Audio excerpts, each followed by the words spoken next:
এবং আপনার অনুভূতির কথা একটু যদি বলতেন। আপনারা জানেন এই স্বৈরাচার হাসিনা ভোট ডাকাতির মাধ্যমে জনগণের কাছে বিচ্ছিন্ন দল একটা আওয়ামী লীগ এই বিনা ভোটে ভোট ডাকাতির মাধ্যমে 17টা বছরের প্রশাসনের মাধ্যমে এখন সে বিদায় হয়েছে। আমাদের দেশ নতুন করে স্বাধীন হয়েছে বলে আমরা মনে করি। আমরা আজকের এই বিজয়ে এই যে জুলুমের অবসান হয়েছে এজন্য সর্বপ্রথম আমরা আল্লাহর শুকরিয়া আদায় করতেছি, আলহামদুলিল্লাহ। আমরা আজকের এই বিজয় মুহূর্তে শ্রদ্ধার সাথে স্মরণ করছি আমাদের ওই সমস্ত শহীদদেরকে যাদের রক্ত খুনে এই দেশ রঞ্জিত হয়েছে। আজকে আমাদের সাইদি, আজকে নিজামী, আজকে মুজাহিদ, আজকে অসংখ্য ছাত্র জনতার শাহাদাতের বিনিময়ে আজকে শেখ হাসিনা নামক আজকে জালিমের পতন ঘটেছে।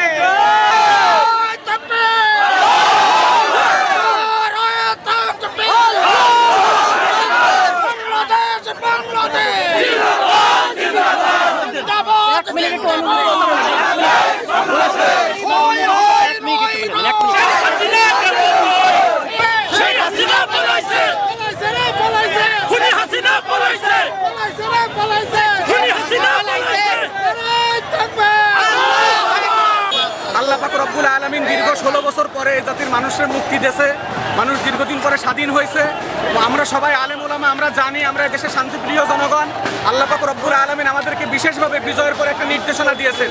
আল্লাহ বলছেন সূরা নাসরের ভিতরে, ইজা জা নাসরুল্লাহি ওয়াল ফাত, আল্লাহ পাক রব্বুল আলামিন বলছেন যখন বান্দা তোমাদেরকে আমি বিজয় দেব তখন তোমরা দেখবা দলে দলে মানুষ আসবে। আজকে দেখেন হাজার হাজার মানুষ চলে আসছে। দীর্ঘদিন জোরে শ্বাস ফেলতে পারি না, আজকে জোরে শ্বাস ফেলতেছি।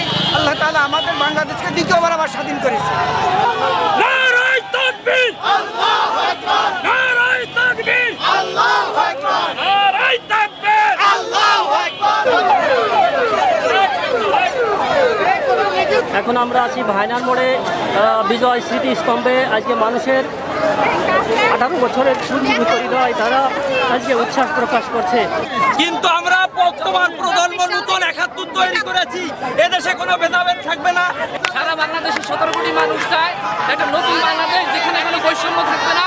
নতুন একটা বাংলাদেশ হবে যেখানে বাক স্বাধীনতা থাকবে, যেখানে প্রত্যেকটা মানুষ তার নিজের কথা নিজে বলতে পারবে। নিউ বাংলাদেশ। আমি মাগুরা থেকে বলছি। আমি 1971 সাল দেখিনি, কারণ আমার জন্মের আগেই ছিল 1971 সাল। বাট আমি 2024 সাল দেখেছি। এই ছাত্র আন্দোলনের মাধ্যমে আজকে এই দেশ স্বাধীন হয়েছে। আমরা মুক্ত হতে চাই এবং প্রত্যেকটা ছাত্র যারা এই দেশ স্বাধীন। এই মুহূর্তে আমাদের মনের অনুভব, আমরা অনেক খুশি, কিন্তু আমাদের একটা কষ্ট আছে যে আমাদের দেশের সন্তানেরা যে শহীদ হয়েছে তাদের রক্তের বিনিময়ে, সেই রক্তের বিনিময়ে আজ দেশ অর্জিত হলো। তারপরও আমরা কিন্তু এখনো স্বাধীন না। হাসিনার পর্ব শেষ হয়েছে কিন্তু তারপরও এখন আমরা স্বাধীন না। আমরা চাই এদের সুন্দর সরকার গঠন হবে এবং দেশ ঠিকভাবে পরিচালনা করবে, এইটাই আমাদের কাম্য। আপনি এই মুহূর্তে কি মনে করেন? আমি মনে করি আজ এদেশের সাফল্য অর্জন হলো। 20 বছর ধরে আমরা যে আন্দোলন করতেছি, 20 বছর ধরে সেই আন্দোলনের সাথে ছাত্র আন্দোলন এক হয়ে ঐক্যবদ্ধভাবে সারা বাংলাদেশ থেকে আমরা শেখ হাসিনাকে যেভাবে বিতাড়িত করেছি, ইনশাআল্লাহ এই বাংলাদেশ একটা সোনার বাংলাদেশ তৈরি হবে এই আশাবাদ ব্যক্ত করে আমি সারা বাংলার সকল সাধারণ লোককে শান্ত থাকার জন্য এবং পরিস্থিতি নিয়ন্ত্রণে রাখার জন্য আমি অনুরোধ জানাচ্ছি। ধন্যবাদ সবাইকে।